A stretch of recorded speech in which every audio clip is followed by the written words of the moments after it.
Hello and welcome to another podcast from BMA News. I'm Polly Newton and I'll be looking at a new project that aims to reduce violence in emergency medicine departments.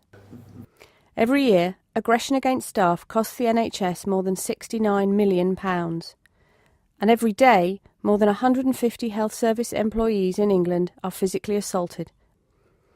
Emergency medicine departments, with their mix of distressed patients, anxious relatives and unpredictable waiting times, are often a flashpoint. In March this year, the Department of Health and the UK Design Council threw down a challenge to designers. How could they change emergency medicine departments for the better? The answer, it seems, is surprisingly simple. After months of research, including many days and nights spent in emergency medicine departments, the winning team from London design agency Pearson Lloyd concluded that patients need more information, staff need better support, and NHS decision-makers need help to deliver both. Pearson Lloyd came up with a series of information display systems, some printed, some electronic, which set out clearly the different stages of assessment and treatment patients can expect in an emergency medicine department. Here's the agency's Tom Lloyd, speaking to an invited audience as his team's ideas were unveiled at the Design Council in November. Why is it that people get angry? And a lot of it we felt and came out of the research was about frustration. And that frustration is born out of just a lack of knowledge. And so one of the core key projects, which is the guidance project, simply tells people what's going to happen to them. Why am I waiting? Where am I waiting? What's likely to happen to me next? It's amazing how little information there is. It might say take a ticket, and there might be a sign saying reception, but there's very little clear expression of your likely service and process. Also at the launch was Health Minister Simon Burns, who told BMA News it was vital that the design ideas could be incorporated into existing emergency medicine departments. They're not reinventing the wheel. They're not coming up with systems that are going to cost millions and millions of pounds and you've got to make, new buildings, etc.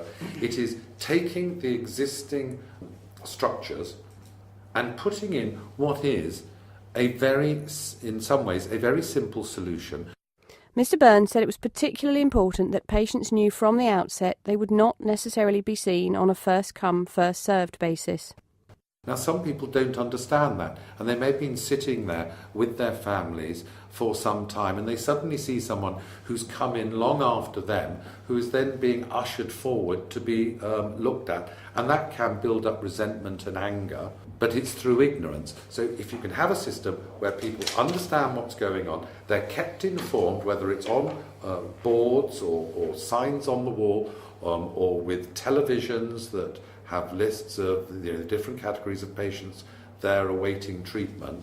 It's all about keeping people informed so that they know that they're going to be dealt with at the appropriate time. So, the designers like it, the Minister likes it. What's the view from the front line?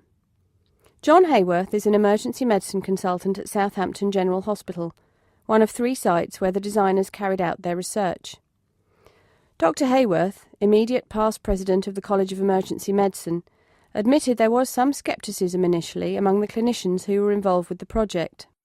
I think there were concerns that the original concept of the Design Council being contributors might have been a little bit too design-orientated and less practical and less deliverable. What's happened during the gestation of this project has been a reality check in terms of the recommendations now produced resonate with clinicians. They're brilliantly simple but brilliantly clever.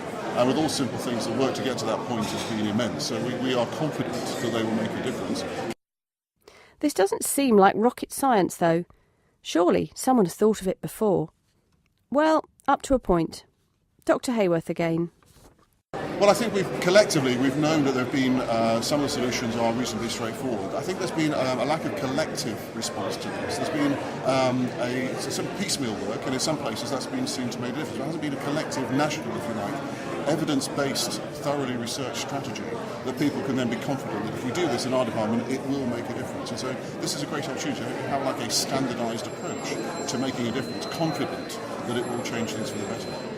That hope will now be put to the test as the system is expected to be trialled in the 3 emergency medicine departments which took part in the project: Southampton, Chesterfield and Guy's and St Thomas's in London.